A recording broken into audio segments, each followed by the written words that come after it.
आजकल की दुनिया में जहां हर तरफ डिस्ट्रैक्शन है, किसी भी स्किल में मास्टर बनना मतलब महारत हासिल करना कैसे मुमकिन है? चलिए आज इसी सवाल का जवाब ढूंढते हैं। ये सोचने वाली बात है ना? मतलब एक तरफ तो हमारे पास इतनी सारी इंफॉर्मेशन है, जो चाहे सीख सकते हैं, और दूसरी तरफ किसी एक चीज में माहिर होना पहले से भी ज्यादा मुश्किल हो गया है। आखिर ऐसा क्यों है? ये नंबर देखिए, 96। जानते हैं ये क्या है? एक एवरेज स्टूडेंट एक दिन में इतनी बार अपना फोन चेक करता है। जी हाँ, 96 टाइम्स। ये तो ऐसा है जैसे दिमाग में कोई घंटी है जो हर कुछ मिनट में बजती रहती है, ध्यान भटकाने के लिए। और बात सिर्फ एक सेकंड के डिस्ट्रैक्शन की नहीं है। ये अगला आंकड़ा देखिए, 23 मिनट। यूसी अवाइन की एक रिसर्च बताती है कि एक बार ध्यान भटकने के बाद वापस पूरी तरह से फोकस करने में औसतन 23 मिनट लग जाते हैं। अब जरा हिसाब लगाइए, दिन भर में कितना वक्त बस यूं ही चला जाता है। तो यहीं पर एक बहुत बड़ी गलतफहमी पैदा होती है। हम लोग बिजी रहने को प्रोडक्टिव होना समझ बैठते हैं। मतलब दिन भर नोटिफिकेशंस देखना, ईमेल्स का जवाब देना, मल्टीटास्किंग करना। हमें लगता है हम बहुत काम कर रहे हैं। पर क्या ये सच में प्रोडक्टिविटी है? या जैसा कि लेखक कैल न्यूपोर्ट कहते हैं, क्या हम सिर्फ शैलो वर्क या उथले काम में ही उलझे हुए हैं? तो मास्टरी की राह पर पहला कदम क्या है? ये है मुश्किलों का सामना करने का फैसला लेना। देखिए, कोई भी नई चीज शुरू करना तो बहुत एक्साइटिंग होता है ना? असली खेल तो तब शुरू होता है जब वो शुरुआती जोश ठंडा पड़ जाता है। मशहूर लेखक हैं सेथ गोडिन। वो इस मुश्किल दौर को एक नाम देते हैं, द डिप। ये द डिप क्या है?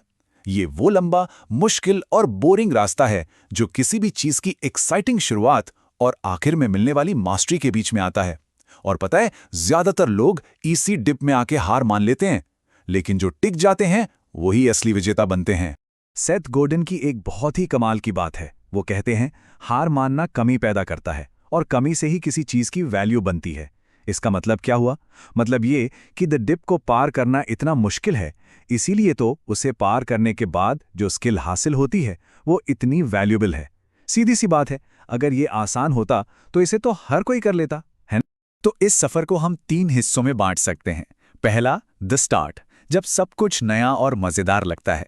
दूसरा, द डिप, यानी वो मुश्किलों भरा लंबा सफर। और तीसरा, मास्टरी, जहां आप अपने फील्ड के बेस्ट बन जाते हैं। तो सफलता का राज क्या है? यही कि इस दूसरे स्टेज यानी द डिप के लिए पहले से ही कमर कस ली जाए। अच्छा, तो ये तो समझ आ गया कि द डिप को पार करना है, पर सवाल यह है कि कैसे? इसे पार करने के लिए जो इंजन चाहिए, जो फ्यूल चाहिए, उसका नाम है डीप वर्क। ये डीप वर्क का कॉन्सेप्ट दिया है कैल न्यूपोर्ट ने। अब ये है क्या?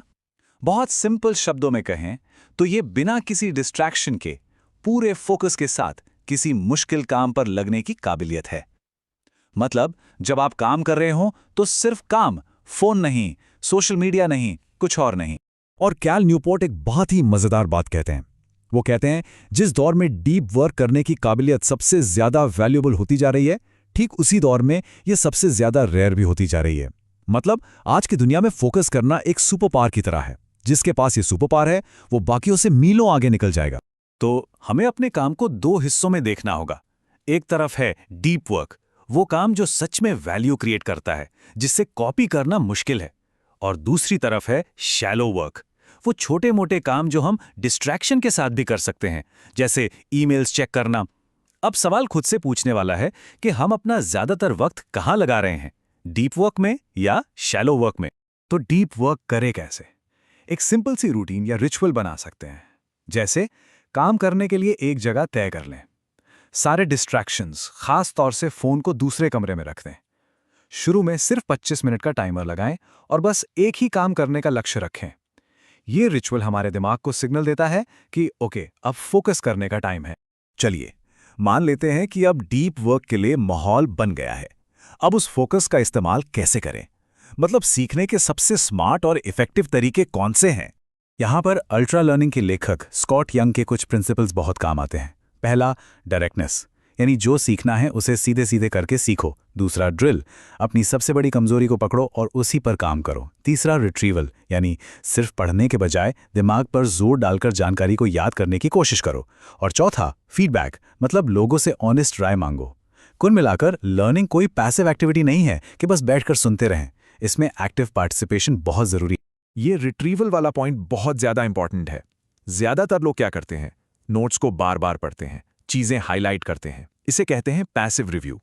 लेकिन इससे कहीं ज्यादा इफेक्टिव है एक्टिव रिकॉल, मतलब किताब बंद करके खुद से सवाल पूछना या किसी और को वो कॉन्सेप्ट समझाने की कोशिश करना।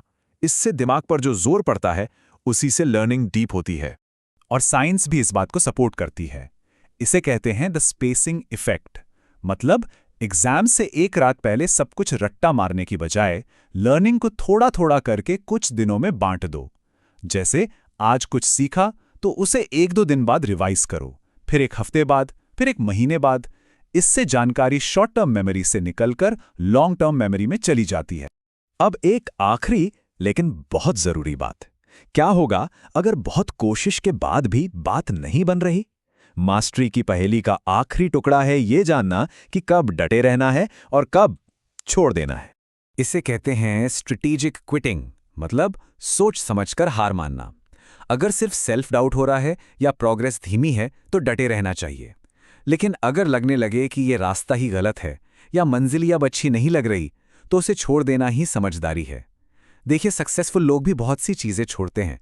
फर्क सिर्फ इतना है कि वो सही चीजों को छोड़ते हैं ताकि अपनी पूरी एनर्जी सही डायरेक्शन पे लगा सकें। तो अंत में ये सवाल हम सब के लिए है, हमारी जिंदगी में वो कौन सा डिप है जो हमारे फोकस के लायक है और वो कौन सा डेड एंड है जिसे अब छोड़ देने का वक्त आ गया है? इसका जवाब हम सबको अपने लिए खुद ही ढूंढना है।